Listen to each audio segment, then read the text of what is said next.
안녕하세요. 사랑하는 우리 에덴 성도 여러분, 대단히 반갑습니다. 오늘 하루 하나님께서 주시는 참다한 치유 속에서 또 오늘 하나님께서 창세기 25장의 말씀을 또 주시도록 우리들에게 시간표를 또 허락하신 것 같습니다. 이제 사도행전 20장까지 말씀을 읽고 난 후에 다시 창세기 25장으로 우리 기도 수첩에 있는 성경 말씀 내용이 바뀌었습니다. 창세기로 넘어갑니다. 창세기 25장은 아브라함이 이제 죽고 그 다음에 이스마엘의 후에 그 다음에 이삭의 후에 에서와 야곱에 대한 이야기들이 나오게 됩니다. 그전에는 이제 아브라함의 아들 그 이삭이 아내 리브가를 찾아오는 이야기가 24장에 있습니다. 그래서 24장 제일 끝에 보면은 이삭이 리브가를 인도하여 어머니 사라의 장막으로 드리고 그를 맞이하여 아내로 삼고 사랑하였으니 이삭이 그의 어머니를 장례한 후에 위로를 얻었더라. 그래서 본격적으로 이제는 사라 그 창세기 3장 20절 의에 보면요. 그 아담이 자기 아내를 그 하와를 산자의 어미라고 부르기 시작했습니다. 이게 사실은 그 수많은 저주 속에서 창세기 3장의 저주 속에서 언약을 붙잡은 사람들은 이제 살리는 사람으로 살리는 사람의 어머니가 되었다는 그 뜻이거든요. 여자들에게 준 참다한 축복의 시작에 대한 그 축복의 이름들인데요. 그래서 여자들 아내를 누구를 삼느냐가 참으로 중요했습니다. 그래서 아브라함의 아내 사라가 죽은 이후에 그 참다운 산자의 어미가 구체적으로 어떻게 언약의 족보를 이어가도록 만들었는지 그거를 사실 이야기하는 것입니다. 창세기 25장이 이제는 그 약속의 성취가 대부분 그 내어 있는 내용인데요. 우리가 오늘 25장 말씀을 읽으면서 하나님 주신 언약의 성취가 어떤 건지 우리가 좀 봤으면 합니다. 자, 오늘 25장 먼저 1절부터 11절 말씀까지 우리 같이 읽도록 하겠습니다. 제25장 아브라함이 후처를 맞이하였으니 그의 이름은 그두라라. 그가 시므란과 욕산과 무단과 미디안과 이스박과 수아를 낳고 욕산은 스와와 드단을 낳았으며 드단의 자손은 아수르 족속과 르두시 족속과 르움미 족속이며 미디안의 아들은 에바와 에벨과 한옥과 아비다와 엘다아이니 다 그두라의 자손이었더라. 아브라함이 이삭에게 자기의 모든 소유를 주었고 자기 서자들에게도 재산을 주어 자기 생전에 그들로 하여금 자기 아들 이삭을 떠나 동방 곧 동쪽 땅으로 가게 하였더라. 아브라함의 향년이 175세라. 그의 나이가 높고 늙어서 기운이 다하여 죽어 자기 열조에게로 돌아가매 그의 아들들인 이삭과 이스마엘이 그를 마므레 앞 헷 족속 소할의 아들 에브론의 밭에 있는 막벨라 굴에 장사하였으니 이것은 아브라함이 헷 족속에게서 산 밭이라. 아브라함과 그의 아내 사라가 거기 장사되니라. 아브라함이 죽은 후에 하나님이 그의 아들 이삭에게 복을 주셨고 이삭은 브엘라헤로이 근처에 거주하였더라. 1절에서 11절 말씀에서 이제 아내 사라뿐만 아니라 이제 아브라함 믿음의 조상 아브라함이 이제 죽습니다. 근데 그 죽기 전에 다시 후처를 맞이합니다. 그 이름이 그두라라 하는데 어떤 그 성경학자들은 이 구두라가 그 하갈하고 똑같은 이름이다라고 하고 칼빈이나 많은 성경학자들은 아니다. 그 위에 또 후처가 있었다. 그 이유는 하나님께서 그 아브라함을 통해서 내 씨를 그 바다의 모래같이 많게 하겠다라고 하셨기 때문에 그것 따라서 하게 된 것이다. 그것은 아무래도 사라가 있을 때 했을 가능성도 있다라고 많이 이야기를 합니다. 왜 여기 구두라를 이야기를 해놓느냐 하면요. 구두라를 통해서 또 수많은 자녀들이 이야기가 됩니다. 거의 4절까지 계속 있죠. 시므란, 욕산, 무단, 미디안, 이스박, 수아, 그죠? 그리고 그 욕산의 그 자녀들이 또 쭉 나오지 않습니까? 수많은 족속들이 나옵니다. 아브라함 통해서 이 지방에 수많은 족속들이 나옵니다. 많은 이름들이 있지만 우리가 한 가지 아는 이름 있죠. 미디안 족속도 이 아브라함의 후처를 통해서 나온 족속입니다. 이 미디안 족속들이 나중에 모세가 실제로 피난했을 때 그때 자기 아내 십보라를 사실 찾았던 족속이기도 하고 자기가 피신했던 곳이기도 하고 그리고 이드로 장로도 미디안 사람이죠. 그리고 실제로 요셉도 그 미디안 사람이 그 사실은 그 장사해가지고 노예 장사로 인해서 그래서 사실은 그 애굽으로 가게 됐죠. 그런데 이스라엘 백성들과 여호수아 전까지는 이 미디안 사람들의 적이 아니었습니다. 적이 아니라 사실은 모세까지였으니까요. 그 참으로 그 되게 좋은 관계에 있었던 그런 사람들입니다. 하여튼 이 모든 사람들이 나왔던 이유는 뭐냐면 하나님께서 이 모든 지방에 아브라함 통해서 진짜 바다의 모래같이 엄청난 많은 그 씨로 말미암아 많은 자손을 주겠다는 약속의 성취다라는 거 보여주시는 겁니다. 5절에 보면 아브라함이 이삭에게 자기 모든 소유를 주었고 라고 했습니다. 예, 아브라함은 수많은 아들들이 있음에도 불구하고 이 그두라 통해서 수많은 아들이 있잖아요. 그럼에도 불구하고 이스마엘도 아니고 자기 아들 이삭에게 참다운 자기 모든 소유라고 했는데 그 성경 원에는요 자기의 그 재산을 인헤리턴스 자기의 유산을 주었다라고 했습니다. 하나님께로 받은 언약이 있잖아요.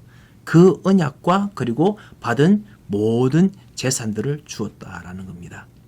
그 아무래도 하나님께서 받은 언약이 무엇인가 어떤 기념물이 있었든지 아니면 약속 그 자체든지 그것도 받은 것도 없고 그것이 가장 중요한 것이었던 것 같습니다. 그 대부분 그 여기는 자기 모든 소유로 가면은 대부분 물질만 생각하거든요. 그 물질주의 중심적인 생각입니다. 그게 아니라 하나님의 언약이 소유였습니다. 그리고 자기 서자들에게는 재산을 주어 아무래도 그 소유에서 좀 빼서 선물로 준 것 같습니다. 이 여기서 주는 이 재산은요 그냥 선물입니다. 절대로 이거는 유산이 아닙니다. 유산이 아니고 그냥 잘 먹고 이거 통해서 그냥 번성해라 라고 하는 그냥 재산의 선물일 뿐입니다. 그래서 자기 생전에 그들로 하여금 이삭을 떠나서 다 동쪽 땅으로 가게 하였다라고 했습니다. 동쪽 땅으로 가게 했지요. 광야에 있는 쪽입니다. 케뎀이라고 부릅니다. 우리 그 그로서리 스토어 가면요. 그 케뎀이라는 브랜드의 포도주스 있지요. 그 있지 않습니까? 동쪽이라는 뜻입니다. 자, 아브라함이 향년 175세 때 나이가 높고 늙어서 나이가 이제 많이 들었다 했죠.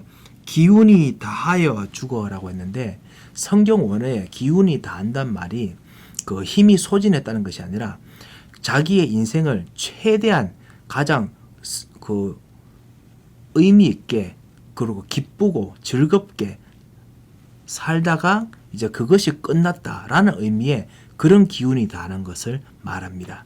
그러니까 힘들어서 억지로 이렇게 사는 것이 아닙니다.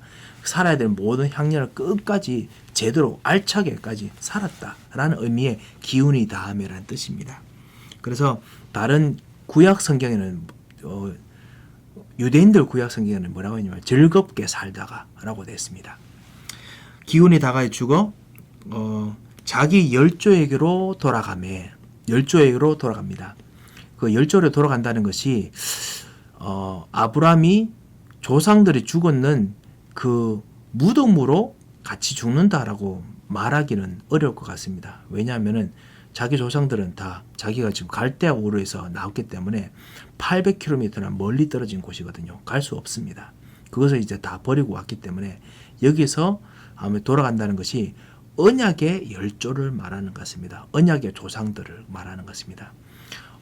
아무래도 죽은 이후에 그 조상들과 같이 만나는 그런 이야기를 말하는 것 같습니다. 그래서 내세의 이야기가 여기 사실 들어가 있습니다. 그리고 그 아들들이 이삭과 이스마엘이 그를 마므레 앞 헷 족속의 소알의 아들 에브론에서 밭에 있는 막벨라 굴에 장사했다. 예전에 샀던 밭이죠. 언약의 약속을 받았던 그 굴에 장사합니다. 이것도 말씀의 성취입니다. 하나님께서 주시고자 했던 그 땅을 사고 난 후에 하나님께서 실제로 아브라함이 거기 장사되면서 본격적으로 그곳이 아브라함의 나라, 하나님의 나라가 됩니다. 이스라엘의 나라가 됩니다. 그러니까 이스라엘 이름은 돼 있지 않습니다만요. 그 나라가 됩니다. 여기서 이제 여기서 그 이스마엘이 나오죠. 이스마엘도 분명히 그 아들 태어났지만 서자입니다. 그냥 선물만 받았습니다. 그것이 그 해쪽 쌓는 밭, 그리고 11절에 보면 아브라함이 죽은 후에 하나님께서 아들 이삭에게 복을 주셨다라고 했습니다. 복을 주셨다. 하나님께서 언약의 약속을 계속 주셨다는 뜻입니다. 그냥 이렇게 축복하신 정도가 아니고 언약의 약속을 주셨고, 그리고 계속 같이 임하시고 임마누엘 하신다는 거죠. 그리고 이삭은 부엘라 헤로이 근처에서 거주하였다라고 했습니다.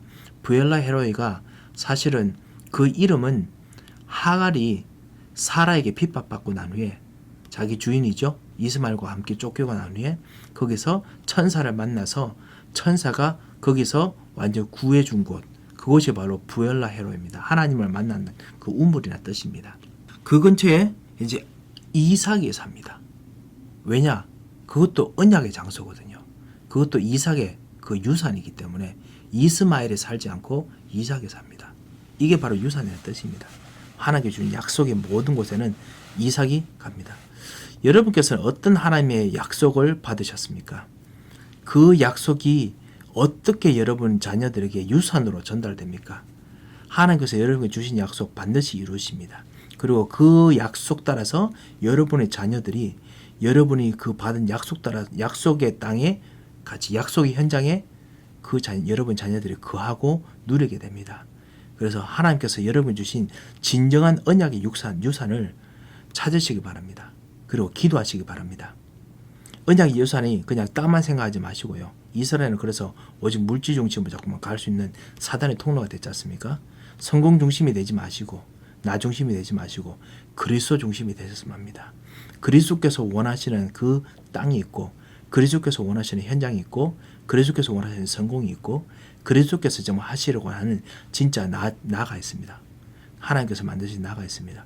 그곳에 우리 자녀들, 내가 있고 그 다음 우리 자녀들이 있도록 기도하시기 바랍니다. 여러분 주신 분명히 선교의 미션, 전도의 미션이 있을 것이고 교회를 향한 미션이 있을 것입니다. 그리고 현장을 위해서 하나님께서 여러분이 주신 어떤 탤런트 통한 미션이 있지요. 그것이 하나님께서 여러분이 주신 하나님 주신 나, 그리고 하나님께서 주신 현장, 하나님께 주신 실제로 내가 할 수 있는 것들, 그것이라 봅니다. 그것을 가지고 유산으로 계속 키우시고 기도하시고 물려주셨으면 합니다. 여러분 자녀들이 그 안에서 기쁘게 거하고 누릴 수 있도록 하시기 바랍니다. 이스마엘의 후예된 말씀이 12절부터 나와서 18절까지 있습니다. 같이 읽어보겠습니다. 사라의 여종 애굽인 하갈이 아브라함에게 낳은 아들 이스마엘의 족보는 이러하고, 이스마엘의 아들들의 이름은 그 이름과 그 세대대로 이와 같으니라. 이스마엘의 장자는 느바요시요, 그 다음은 게달과 앗부엘과 밉삼과 미스마와 두마와 마사와 하닷과 데마와 여둘과 나비스와 게드마니. 이들은 이스마엘의 아들들이요 그 촌과 부락대로 된 이름이며 그 족속대로는 12 지도자들이었더라. 이스마엘은 향년이 137세의 기운이 다하여 죽어 자기 백성에게로 돌아갔고, 그 자손들은 하윌라에서부터 아수르로 통하는 애굽 앞 술까지 이르러 그 모든 형제의 맞은편에 거주하였더라. 자, 12절부터 사라의 여종 애굽인 하갈이 이스마엘에 낳은 아들 이스마엘의 족보도 나옵니다. 왜? 믿음의 유산을 준 사람들은 반드시 정해져 있습니다만, 그럼에도 불구하고 하나님께서 다른 사람들도 분명히 역사하시기 때문에 그렇습니다. 좀 재밌는 것들이 12 지도자들이 그곳에도 일어납니다. 그래서 그들도 어떤 나름대로 언약 시스템을 만듭니다. 우리는 이것을 서밋 시스템이라 부르는데요. 하나님 없는 다른 종교 서밋 시스템들을 만들어집니다. 그럼에도 불구하고 하나님께서 그들은 그렇게 살도록 만드십니다. 이스마엘이 향년이 137세에 기운이 다하여, 왜냐? 하나님께서 분명히 그 하갈에게, 사라의 여종 하갈에게 하나님께서 약속하셨습니다. 너희 이스마엘에도 동일한 하나님께서 주시는 정말 지키고 보호하고 그리고 가는 것을 번창하도록 하겠다라고 약속을 하셨거든요. 그래서 하나님께서 기운이 다하여 제대로 누리고 죽도록 하셨습니다. 아브라함의 아들 이삭의 족보는 이러하니라. 아브라함이 이삭을 낳았고, 이삭은 40세의 리브가를 맞이하여 아내를 삼았으니, 리브가는 밧단 아람의 아람 족속 중 부두엘의 딸이요 아람 족속 중 라반의 누이였더라. 이삭이 그의 아내가 임신하지 못하므로 그를 위하여 여호와께 간구하매 여호와께서 그의 간구를 들으셨으므로 그의 아내 리브가가 임신하였더니 그 아들들이 그의 태 속에서 서로 싸우는지라. 그가 이르되 이럴 경우에는 내가 어찌할꼬. 하고 가서 여호와께 묻자온데 여호와께서 그에게 이르시되 두 국민이 내 태중에 있구나. 두 민족이 내 복중에서부터 나누이리라. 이 족속이 저 족속보다 강하겠고 큰 자가 어린 자를 섬기리라.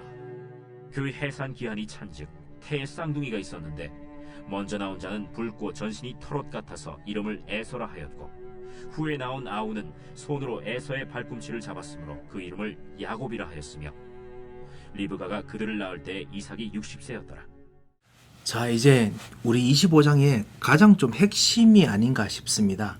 이제는 아브라함의 아들 이삭의 족보에 대한 이야기를 하면서 그 아브라함의 아들 이삭이 낳은 그 두 명의 아들 통해서 두 나라에 대한 이야기가 나옵니다. 가인과 아벨 통해서 먼저 그 이 두 나라에 대한 이야기가 사실은 서막처럼 됐습니다. 하나님의 자녀의 나라, 그 다음에 하나님 자녀 아닌 사람들의 나라, 불신자들의 나라, 이야기가 되어 왔습니다. 하지만 이제 본격적으로 하나님께서 구원의 역사를 이루심에도 불구하고 하나님께서는 하나님 자녀의 나라, 그 다음에 하나님 자녀 아닌 나라가 계속 평행적으로 움직여진다는 것을 계속 보게 만드십니다. 왜? 이게 사실은 아담과 하와의 죄 때문에 생겨난 영향력이 그만큼 크다는 거지요. 그래서 구원받은 사람들 속에서도 사실은 그런 일들이 계속 생길 수 있다는 것을 계속 보여줍니다.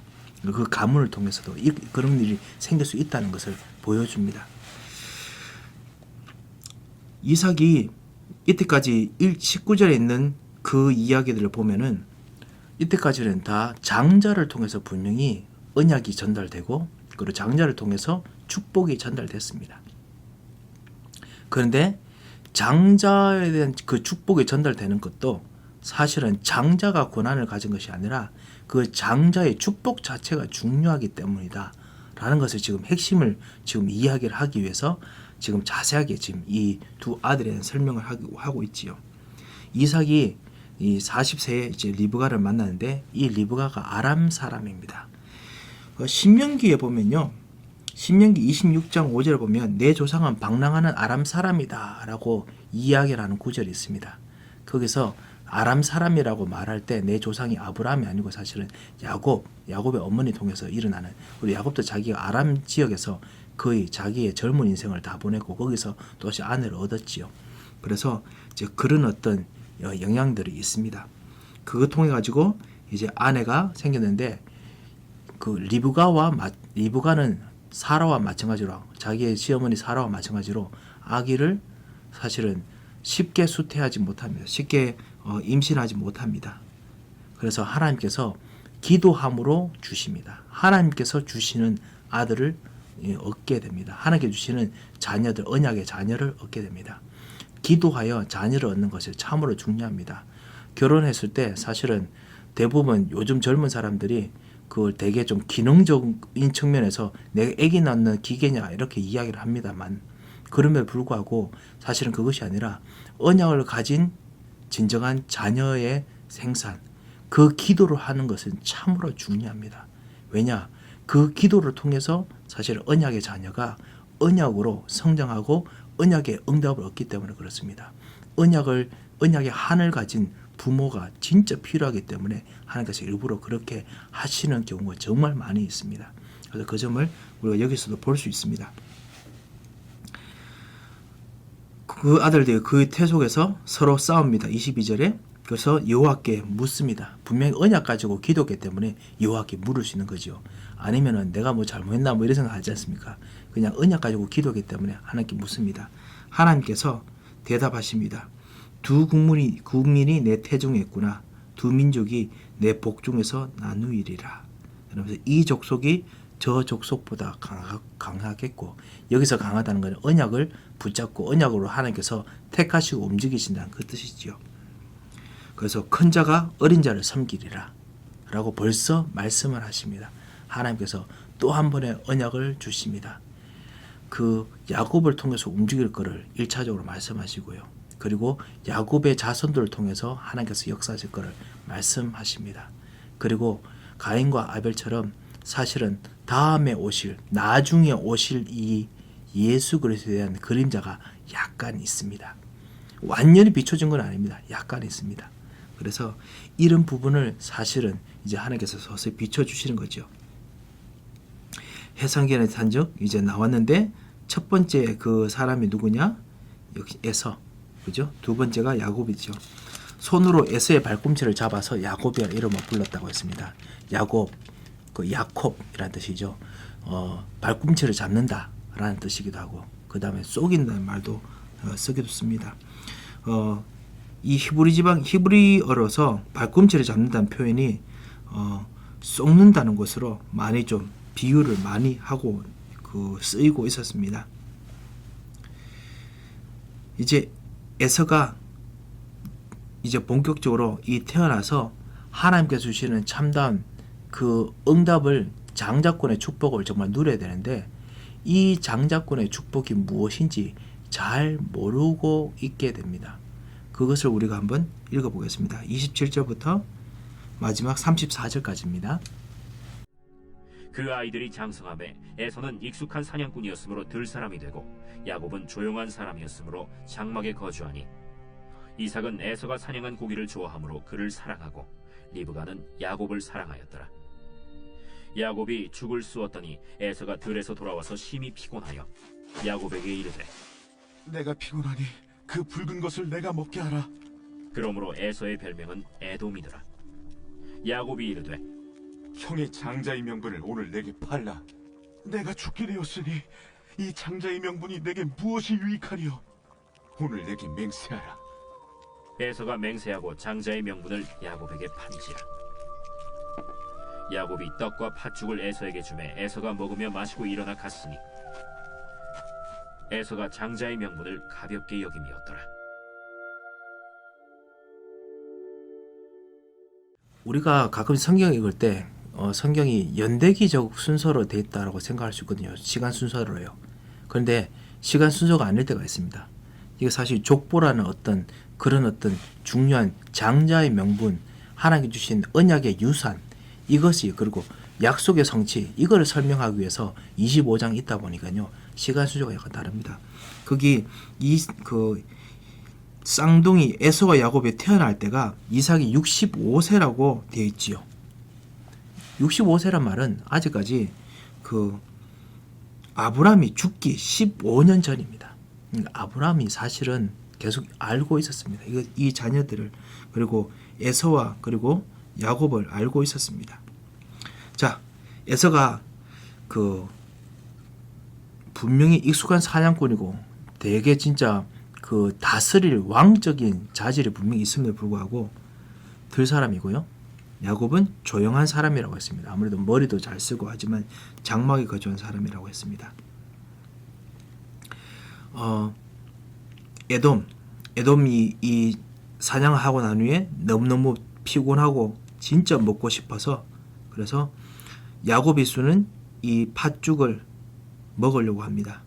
그때 야곱이 형의 장자의 명분을 오늘 내게 팔아라 라고 했을 때 에서가 32절에 내가 죽게 되었으니 이 장자의 명분이 내게 무엇이 유익하리요 라고 했습니다. 지금 아시다시피 25장의 주요 핵심은 뭐냐면 언약의 유산입니다. 말씀의 성취의 유산이거든요. 그 유산을 지금 에서가 완전히 무시합니다. 히브리서 11장에 보면요. 16장에 보면 12장 16절에 보면 망령된 자, 아니 불경건한 자라고 에서를 표현합니다. 자기는 당시의 장자권이 앞으로 오실 예수 그리스도와 관련된 그 모든 문제를 해결하시는 예수 그리스도라는 것을 전혀 인식하지 못합니다. 그래서 자기가 지금 당면한 의식주 때문에 이 장자권을 동생에게 그냥 팝니다. 중요한 것들을 모르고 있습니다. 이것을 통해서 이 야곱이 장자권을 사게 된 것이 정당하다고 지금 이 25장에서 지금 설명하고 있는 것입니다. 비록 인간이 주고받았지만은 하나님께 주신 축복을 더 중요하게 여긴 것을 하나님께서 알고 있었습니다. 그래서 하나님께서 미리 예언을 주셨고요. 그래서 그 예언이 성취된 것도 같이 보여주고 있는 그런 중첩되는 그림이기도 합니다. 우리 34절에 보면요. 에서가 먹고 마시며 일어나 갔으니 에서가 장자의 명분을 가볍게 여김이었더라 라고 이야기를 했습니다. 알고 있었지만 가볍게 여기죠. 우리가 정말 그렇게 되지 않도록 정말 우리가 기도하겠습니다. 우리 자녀들이 그런 일이 없도록 기도하겠습니다. 장자의 명분을 주고 살 수 있느냐? 고대 근동 지방에는요, 사실은 메소포타미아 지역에서 보면은 여러 서판에서 장자권을 주고받는 것을 사실은 많이 기록되어 있습니다. 그 중에 또 한 가지 특별한 사례가 있는데 뭐냐면요, 어떤 한 사람이 양 한 마리를 받고 장자권을 동생에게 주는 경우가 있었습니다. 장자권을 주고받기도 했거든요. 그래서 그런 어떤 관습들이 그 당시 있었기 때문에 에서가 야곱하고 거래를 할 수 있었던 것 같아요. 그렇지만 아무리 그렇더라도 중요한 이거를 놓치면 안 되겠지요. 오늘 창세기 25장을 통해서 말씀을 성취하신 하나님, 그 언약을 성취하신 하나님, 그리고 이 언약의 성취가 예수 그리스도라는 그 언약의 유선이라는 거, 그래서 그 언약의 유선이 구체적으로 중요하게 여기는 사람에게 전달되는 것을 우리가 보았습니다. 우리가 오늘 가지고 있는 참다운 기도 제목이 언약의 유산이 되었으면 합니다. 여러분이 정말 기도하시는 현장이 언약의 유산이 됐으면 하고요. 그리고 예수 그리스도에 대한 이 언약의 유산들이 자녀들에게 정말 축복으로 성취되는 그런 기도를 말씀을 통해서 우리 같이 했으면 합니다. 다 같이 기도하겠습니다. 하나님 아버지, 은혜를 감사를 드립니다. 주님, 오늘도 주님께 주시는 참다운 이 언약의 유산을 붙잡고 주님 앞에 나갑니다. 주님, 정말 하나님께 주신 이 예수 그리스도가 가장 귀한 것인 줄 알고 누리는 참다운 축복을 보게 하여 주옵소서. 언약의 성취가, 말씀의 성취가 최고의 축복임을 보도록 역사하여 주옵소서. 이를 가로막는 모든 흑암의 세를 꺾으시고 천사를 파송하시고 주님이 오늘도 우리에게 은혜로 역사하여 주시옵소서. 주님, 우리 속에 있는 모든 은혜 누리지 못하는 정말 치유될 부분들을 오늘도 새롭게 치유하시고 역사하여 주옵소서. 살아계신 주 예수 그리스도의 이름으로 기도합니다. 아멘.